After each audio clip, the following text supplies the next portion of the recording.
اللہ اکبر اللہ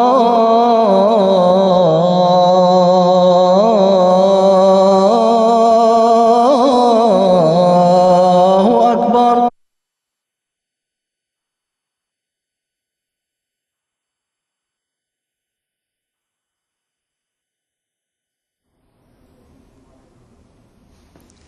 بسم اللہ الرحمن الرحیم۔ ناظرین کرام، السلام علیکم ورحمۃ اللہ وبرکاتہ۔ پروگرام فقہی مسائل کے ساتھ ہم آپ کی خدمت میں حاضر ہیں۔ آپ کے بھجوائے ہوئے سوالات ای میل کے ذریعے ہمیں جو موصول ہوئے ہیں ان کو انشاءاللہ اس پروگرام میں شامل کریں گے۔ پروگرام میں ہمارے ساتھ شریک گفتگو ہوں گے مکرم و محترم مولانا ظہیر احمد خان صاحب۔ پروگرام میں شمولیت کا طریق جو ہے وہ آپ جانتے ہیں کہ ای میل کے ذریعے، ٹیکسٹ کے ذریعے، اور ایک نئی چیز جس کا اضافہ کیا جا رہا ہے آپ کی سہولت کے لیے، وہ ہے وائس میل کے ذریعے آپ کی شرکت۔ یعنی آپ فون کر کے مشین پر اپنا سوال ریکارڈ کروا سکتے ہیں اور انشاءاللہ آپ کا وہ ریکارڈ شدہ سوال ہم اپنے پروگرام میں شامل کریں گے۔ اس نمبر پر جو آپ کال کریں گے، وہ نمبر میں آپ کی خدمت میں عرض کر سکتا ہوں، وہ ہے 00442086878032۔ آپ کو اسکرین پر بھی یہ نظر آ رہا ہوگا، اس پر اپنا سوال آپ ریکارڈ بھی کروا سکتے ہیں۔ ای میل اور ٹیکسٹ بھی آپ کو اسکرین پر دکھائی دے رہے ہیں۔ انشاءاللہ جو سوالات آپ کی طرف سے موصول ہوں گے وہ ہم آئندہ پروگراموں میں شامل کریں گے۔ جیسا اس وقت تک جو ہمیں سوالات موصول ہوئے ہیں، اس میں سب سے پہلا سوال یہ عالیہ یونس صاحبہ امریکہ سے انہوں نے بھجوایا ہے، اور بڑا بنیادی سوالات میں سے ہے کہ نیت نماز، اس کے متعلق کچھ ایسی جو ہے وہ کچھ باتیں ہوئی ہیں کہ جس میں کچھ چینجنگ ایسی فیل ہوتی ہے، اس وجہ سے لوگ زیادہ وضاحت سے پوچھنا چاہتے ہیں کہ نیت نماز اللہ اکبر کہنے سے پہلے پڑھنی چاہیے یا بعد میں؟ بسم اللہ الرحمن الرحیم۔ بات دراصل یہ ہے کہ نیت نماز کے لیے کوئی الفاظ مقرر نہیں ہیں، اور نہ ہی کوئی مسنون طریق ایسا ہے جس میں حضور صلی اللہ علیہ وسلم نے کوئی نیت نماز کے لیے الفاظ بیان کیے ہوں اور اپنے صحابہ کو بتایا ہو کہ جب نماز پڑھنی شروع کرو تو یہ الفاظ دہرایا کرو۔ نیت دراصل دل کے ارادے کا نام ہے، اور جب انسان نماز کے لیے کھڑا ہوتا ہے تو وہ نیت اس کے دل کا ارادہ ہوتا ہے کہ اب میں فلاں وقت کی فلاں نماز پڑھنے لگا ہوں، اور ضروری نہیں ہے کہ وہ ارادہ بھی اس دل میں اس کو دہرائے، صرف اسے پتہ ہوتا ہے، اس کا صرف یہ قصد کرنا کہ میں یہ نماز پڑھنے جا رہا ہوں، یہ اس کی نیت ہوتی ہے۔ جہاں تک اس بات کا تعلق ہے کہ ایک زمانے میں انی وجہت وجہی للذی فطر السماوات والارض حنیفا وما انا من المشرکین، یہ الفاظ نیت نماز کے طور پر بعض کتب میں، بعض نمازوں کی جو پمفلٹ شائع ہوئے ان میں غلطی سے شامل ہوئے ہیں۔ ایسی مجھے کم از کم کہیں بھی احادیث میں ایسا کوئی ذکر نہیں ملا کہ ان الفاظ کو حضور صلی اللہ علیہ وسلم نے نیت نماز کے طور پر بیان کیا ہو۔ یہ قرآن کریم کی ایک آیت ہے۔ غالباً سب سے پہلے جماعتی لٹریچر میں حضرت حافظ روشن علی صاحب نے ایک جو کتاب نماز فقہ احمدیہ کے نام پہ شائع کی تھی، اس میں غالباً یہ نماز کے تحت نیت نماز کے الفاظ کے طور پہ وہ شامل ہوا ہے، لیکن اس میں بھی کوئی حوالہ یا کوئی ریفرنس موجود نہیں ہے۔ اور اس بات کو سیدنا حضرت خلیفۃ مسیح رابع رحمہ اللہ تعالیٰ نے ایک اپنی مجلس عرفان میں بھی اس بات کی وضاحت کی تھی کہ نیت نماز کے کوئی الفاظ نہیں ہیں۔ جہاں تک ان الفاظ کا تعلق ہے، حضور صلی اللہ علیہ وسلم جب نیت کر کے کوئی نماز کے لیے کھڑے ہوتے تھے تو تکبیر تحریمہ کے بعد مختلف قسم کی دعائیں پڑھنے کا احادیث میں ذکر ملتا ہے۔ اس میں جو دعا ہم پڑھتے ہیں جو اللہ تعالیٰ کی ثنا اور اس کی حمد پہ مبنی ہے، سبحانک اللہم و بحمدک و تبارک اسمک و تعالی جدک و لا الہ غیرک، یہ الفاظ بھی یہ سنن ترمذی میں موجود ہیں کہ حضور صلی اللہ علیہ وسلم یہ الفاظ پڑھا کرتے تھے، اور یہ حضرت عائشہ رضی اللہ تعالیٰ عنہ کی روایت ہے۔ اور اسی طرح بعض اور دعائیہ کلمات بھی موجود ہیں، جس میں ایک صحیح مسلم میں ایک روایت آتی ہے کہ حضور صلی اللہ علیہ وسلم ایک لمبی دعا پڑھا کرتے تھے، اور وہ اگر اس دعا کو پڑھیں تو 1-1.5 منٹ اس پہ لگ جاتا ہے، اتنی لمبی دعا ہے۔ اور وہ دعا جو ہے، وہ لمبی دعا، وہ شروع ہوتی ہے وجہت وجہی للذی فطر السماوات والارض حنیفا وما انا من المشرکین، ان الفاظ سے وہ دعا شروع ہوتی ہے۔ تو حضرت خلیفۃ مسیح رابع نے رحمہ اللہ تعالیٰ نے جب اس وضاحت کو بیان فرمایا تو اس میں یہ بات بیان فرمائی حضرت صاحب نے کہ نیت کے کوئی الفاظ نہیں ہیں، بلکہ حضور صلی اللہ علیہ وسلم نے مختلف کلمات سے اس موقع پہ دعا کی ہے، اور تکبیر تحریمہ کے بعد کی ہے۔ اس میں ایک یہ بھی دعا ہے۔ تو جو شخص چاہے جو دعا کرنا چاہے، اگر وہ چاہتا ہے کہ وہ لمبی دعا کرے تو وہ لمبی دعا بھی کر سکتا ہے، اگر وہ چاہے کہ یہ جو تسلسل کے ساتھ ہمارے تک تعامل کے ذریعے ہم تک پہنچی ہے، سبحانک اللہم، یہ دعا اگر کرنا چاہے تو یہ بھی کر سکتا ہے، اور اگر کوئی چاہے تو دونوں دعائیں بھی پڑھ سکتا ہے۔ تو یہ دراصل یہ اصل بات یہ ہے کہ جیسے میں نے عرض کی کہ نیت نماز کے الفاظ کوئی نہیں ہیں، وہ تو بالکل ایک الگ موضوع ہے، اور وہ ہے دل کا ارادہ۔ جہاں تک دعاؤں کا تعلق ہے، جس میں یہ بھی موجود ہے وجہت وجہ للذی ولی جو دعا ہے، جن الفاظ سے جو حضور صلی اللہ علیہ وسلم کی جو دعا شروع ہوتی تھی، اور صحیح مسلم میں وہ روایت موجود ہے، وہ ایک لمبی دعا ہے، وہ بھی حضور پڑھا کرتے تھے۔ تو اس لیے اگر کسی کا دل کرتا ہے کہ وہ حضور صلی اللہ علیہ وسلم کی اتباع میں آپ کی سنت کو پورا کرتے ہوئے وہ لمبی دعا پڑھے تو کوئی حرج کی بات نہیں، وہ بھی پڑھ سکتا ہے۔ اور اگر وہ پڑھنا چاہے یہ سبحانک اللہ والی تو یہ بھی پڑھ سکتا ہے، اور اگر دونوں پڑھنا چاہے، اور اس کے علاوہ بھی جو اور احادیث میں دعائیں آتی ہیں جو مختلف دعائیہ کلمات پر بھی مشتمل ہیں اور اللہ تعالیٰ کی حمد اور اس کی ثنا پر بھی مشتمل ہیں، تو جو بھی وہ پڑھنا چاہے وہ پڑھ سکتا ہے۔ لیکن اس میں جی یہ نیت نماز کے طور پر ہوگا یا نماز کے آغاز کے طور پر؟ آج کل جو طریقہ ہے جیسے ہم پڑھتے ہیں، جیسے ثنا جو ہے سبحانک اللہ، گویا اس سے ہم نماز کا افتتاح کرتے ہیں۔ اور یہی میں نے کہا نا کہ نیت نماز بالکل اور چیز ہے، وہ ارادہ ہے بس اس کا۔ اور یہ دعائیں ہیں جو جس طرح ہم ثنا پڑھتے ہیں اسی طرح گویا نماز کا آغاز ان سے کر رہے ہیں۔ اور میں جو عرض کر رہا تھا وہ یہ کہ یہ بھی ذہن میں رہنا چاہیے کہ جو امام ہے اگر وہ باجماعت نماز پڑھاتا ہے تو ہمیشہ انہی باتوں کی اتباع ضروری ہے جو تعامل سے ہمیں ملی ہوں، کیونکہ حضور صلی اللہ علیہ وسلم کا ایک بہت بنیادی جو ارشاد ہے وہ یہ ہے کہ جب تم میں سے کوئی امام بنے اور نماز پڑھائے فَلْيُخَفِّفْ، تو نماز کو ہلکی کرے۔ یہ نہیں ہے کہ پھر وہ اس موقع پہ وہ لمبی دعائیں جو خاص طور پہ یہ جو ثنا وغیرہ ہے یہ تو بالسر یعنی آہستہ آواز میں پڑھنی ہوتی ہیں اس نے، تو یہ نہ ہو کہ وہ لمبی دعا پڑھنی شروع کر دے امام اور پیچھے سے سبحان اللہ شروع ہو جائے کہ شاید امام نے وہ بھول گئے ہیں۔ تو اس لیے ہمارے لیے تو بات سمجھنا مشکل ہی نہیں ہے، ہمارے پاس تو خلفائے راشدین موجود ہیں، ان کی سنت کی اتباع کرنا تو حضور صلی اللہ علیہ وسلم فرض قرار دے گئے ہیں، اور صلی اللہ علیہ وسلم نے فرمایا کہ تم پر میری سنت اور میرے خلفائے راشدین المہدیین کی سنت جو ہے واجب ہے۔ اس لیے ہمیں تو آرام سے دیکھنا چاہیے جو ہمارے امام وقت جو خلیفۃ المسیح ہمارے امیر المومنین کر رہے ہیں، ہم تو آرام سے وہ کر لیں، ہمیں تو کسی مصیبت کی ضرورت ہی نہیں، جو وہ کرتے ہیں اس کو ہم دیکھیں اور جھنجھٹ میں بکھیڑوں میں پڑھنے کی ضرورت نہیں ہے۔ جی بالکل بجا فرمایا۔ اور جیسے کہ اس لفظ میں شامل ہے کہ نیت، ارادہ جو ہے وہ مراد ہے، نہ کہ کوئی معین الفاظ ادا کرنے عربی میں یا اردو میں یا جو بھی زبان ہے، گویا کہ وہ اس سے مراد نہیں ہے۔ نیت اسی طرح ہے جیسے اگر ہم عام سمجھنے کے لیے بات کریں کہ کوئی شخص سفر پر جانا چاہتا ہے تو اس کے دل میں یہ بات طے ہوتی ہے کہ میں سفر پر جا رہا ہوں، وہ اس کے لیے کوئی بول کر جملہ ادا نہیں کرتا کہ اب میں نیت کرتا ہوں کہ میں سفر پر جانا چاہتا ہوں۔ اس کے لیے حضرت خلیفۃ مسیح رابع رحمہ اللہ تعالیٰ بڑا خوبصورت ایک واقعہ سنایا کرتے تھے۔ وہ جو ہمارے غیر احمدی مسلمان ہیں ان میں وہ ہے بعض دیہات میں کہ وہ پنجابی زبان میں وہ نیت کہتے ہیں، اور وہ ایک دیہاتی آیا اور اس نے کہا کہ پیچھے اس امام دے، تو یہاں تک وہ گیا کہ اسے یہ شک پڑا کہ میری پتہ نہیں نیت ہوئی کہ نہیں، کہ اس نے پھر امام کو باقاعدہ یہ ہاتھ مار کے پھر اس نے کہا کہ یہ جو امام ہے اس کے پیچھے میں نیت کرتا ہوں۔ تو یہ پھر جب مبالغہ ہوتا ہے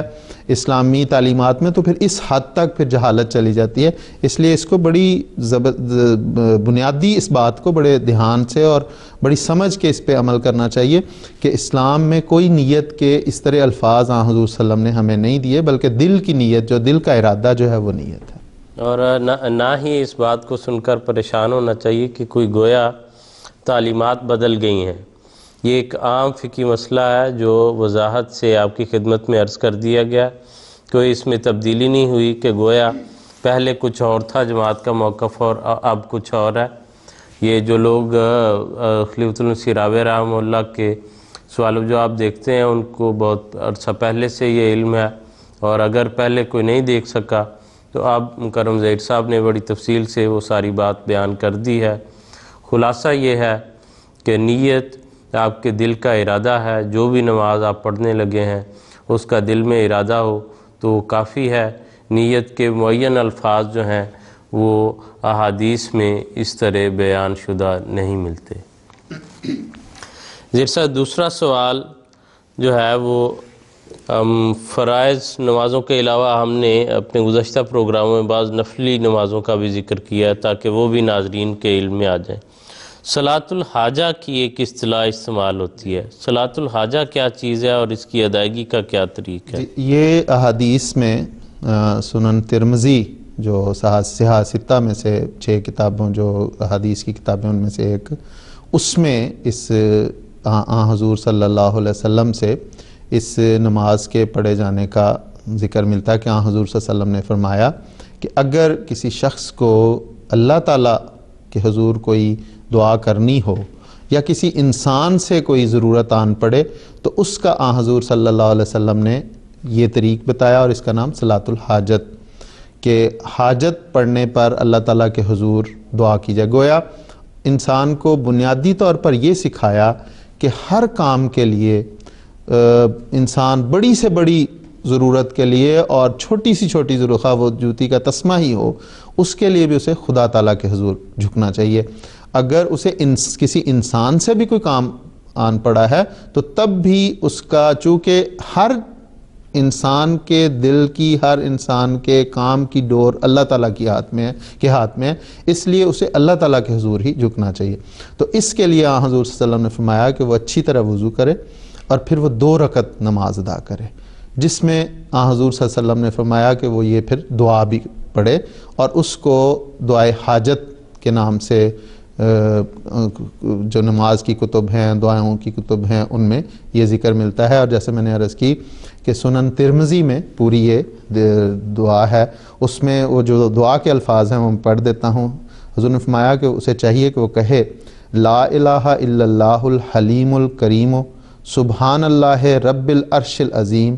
الحمد للہ رب العالمین اسألک موجبات رحمتک و عزائم مغفرتک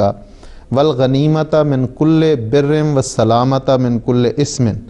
لا تدع لی ذنبا الا غفرتہ ولا ہما الا فرجتہ ولا حاجتا ہی لک رضا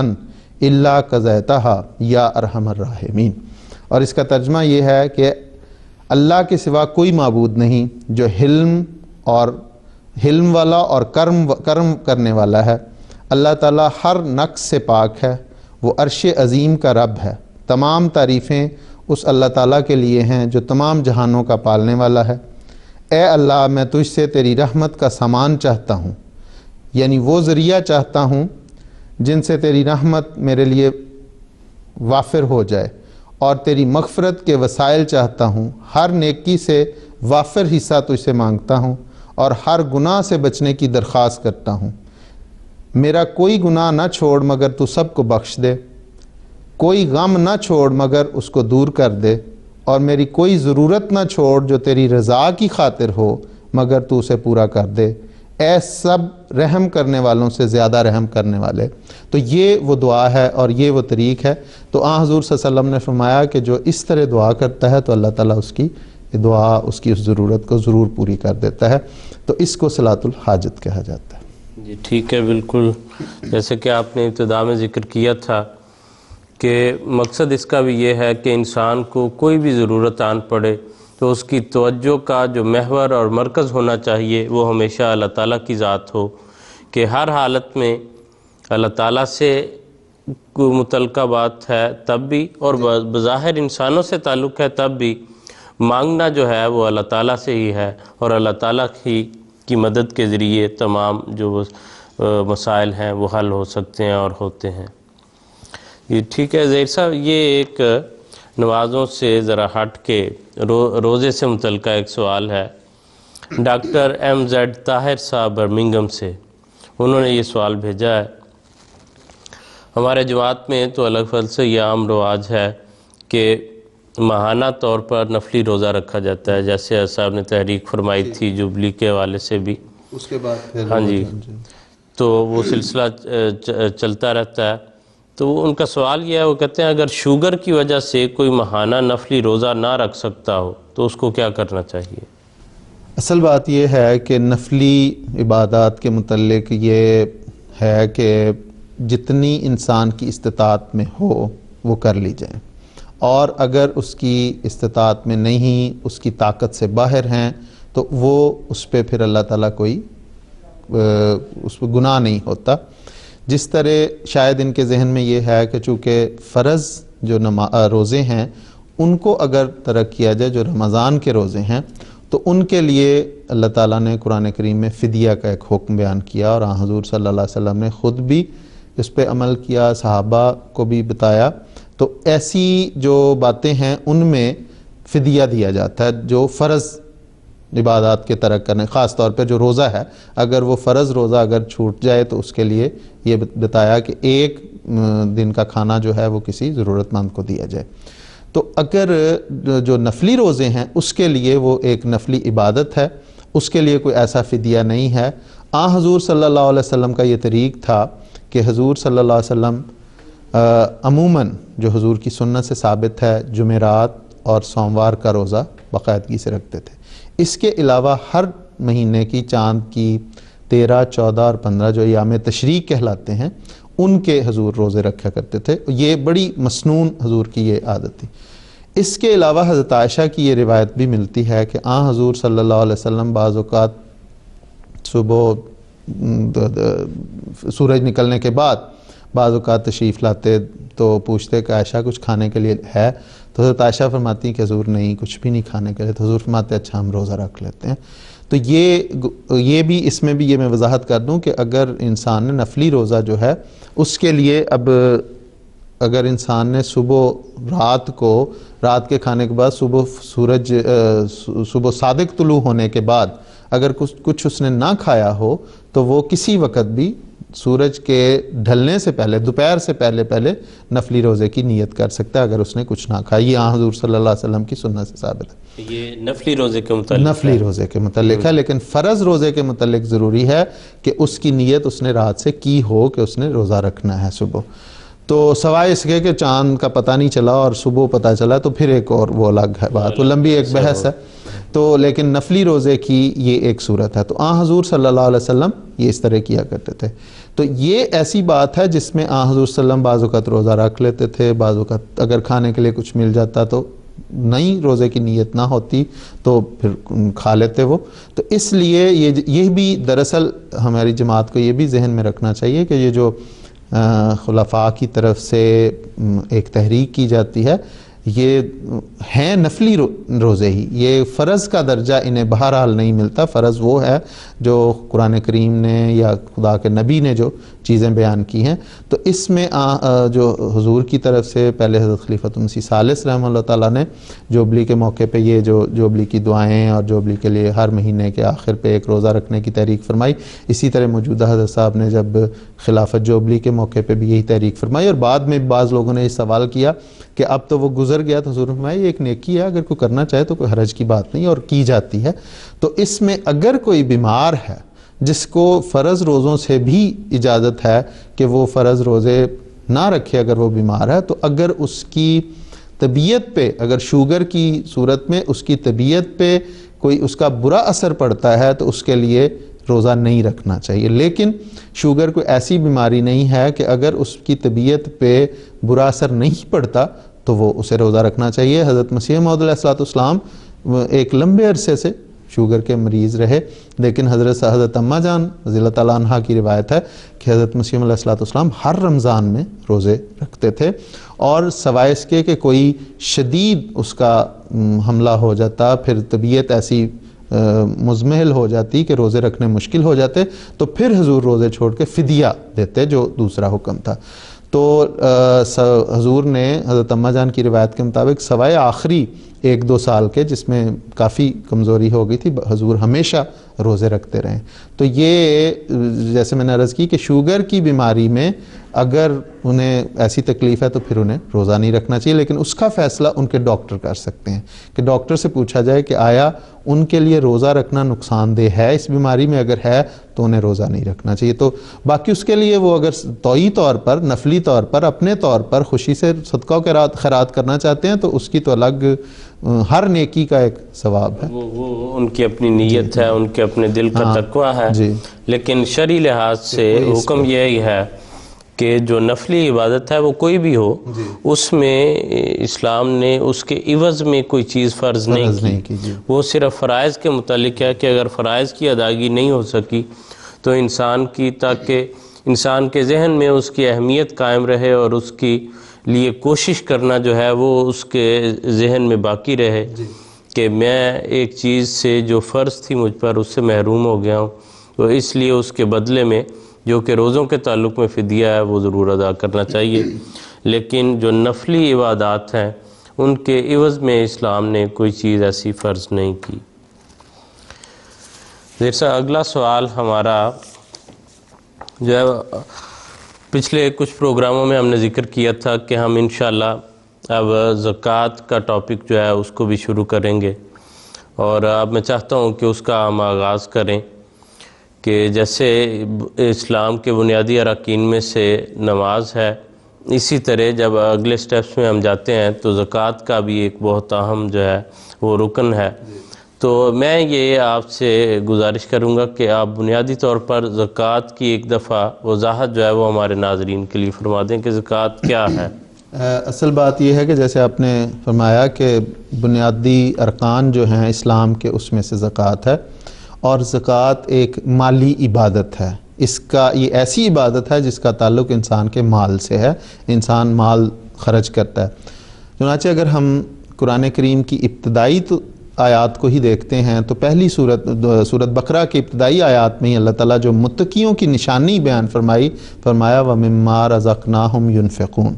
کہ متقیوں کی ایک علامت یہ ہے کہ جو کچھ ہم نے انہیں عطا کیا ہے وہ اسی میں سے ہماری راہ میں خرچ کرتے ہیں. بنیادی چیز یہ بتائی کہ جتنی بھی ملکیت ہے وہ دراصل اللہ تعالیٰ کی، ہر چیز کی ملکیت اللہ تعالیٰ کی. وَمِمَّا رَزَقْنَاهُمْ، انسان کو جو کچھ ملا ہے وہ اللہ تعالیٰ نے دیا ہے اور اس میں سے وہ ہماری راہ میں خرچ کرتے ہیں. یہ متقیوں کی ایک علامت ہے کہ وہ اسے ہمارا ہی مال سمجھتے ہیں پھر بھی ہماری راہ میں خرچ کرتے ہیں. تو یہ بنیادی چیز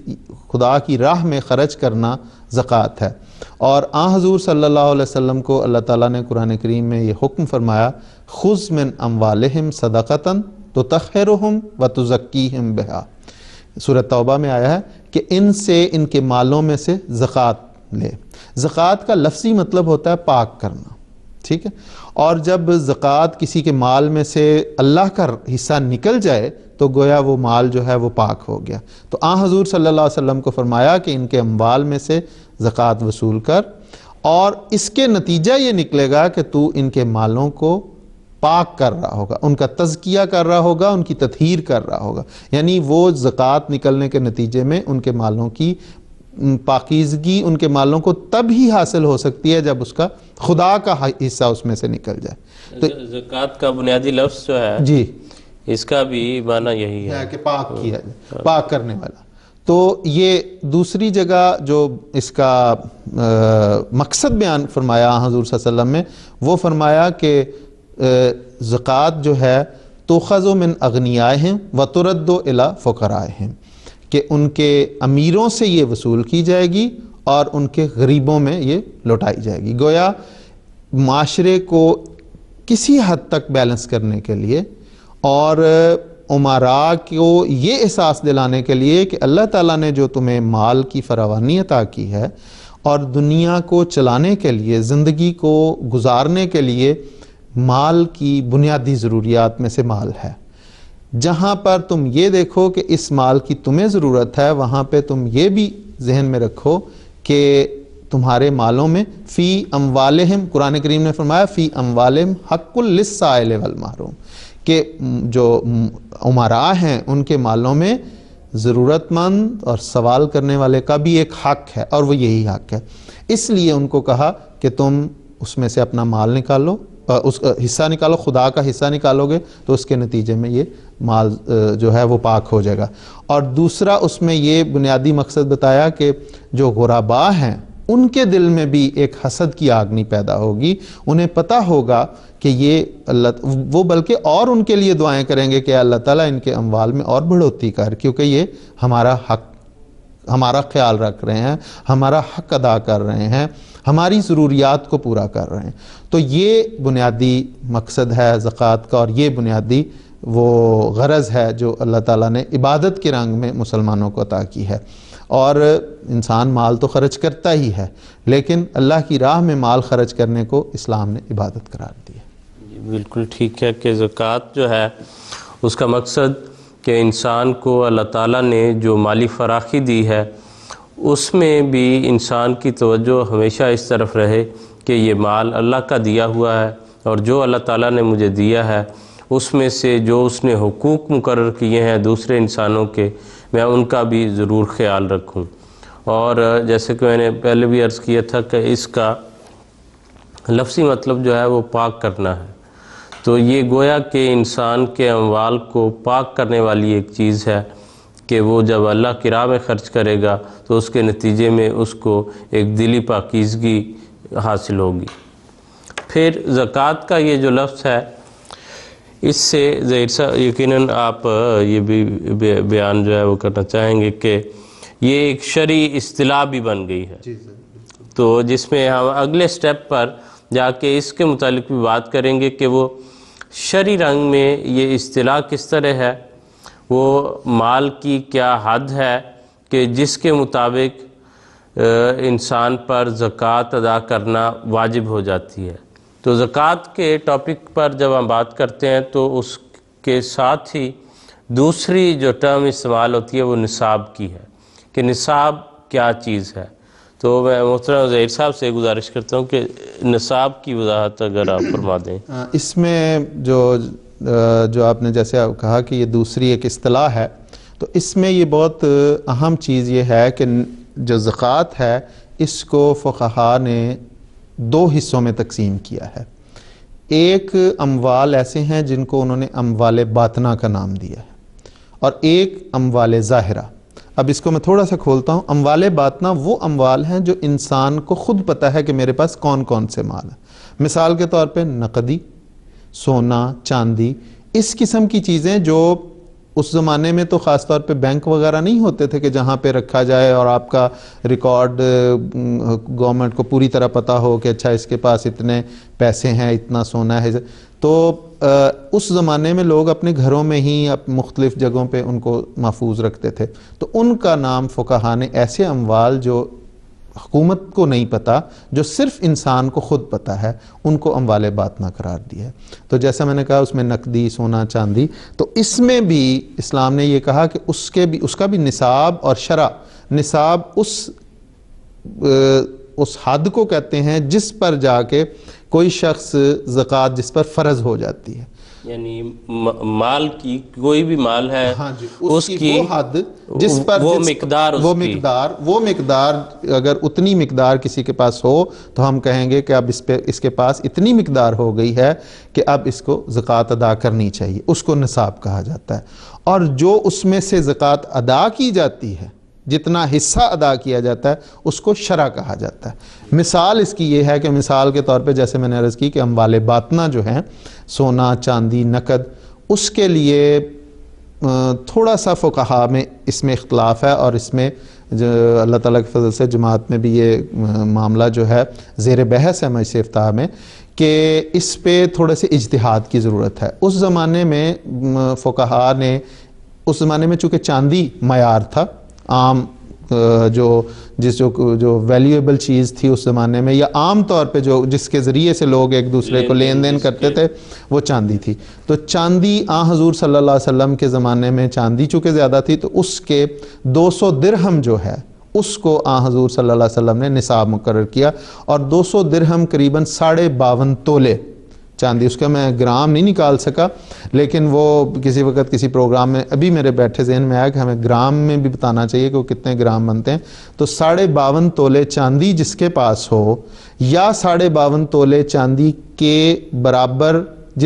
پیسے اس کے پاس ہوں، یعنی جتنے کی 52.5 تولے چاندی خریدی جا سکتی ہو اگر اتنے پیسے اس کے پاس ہوں،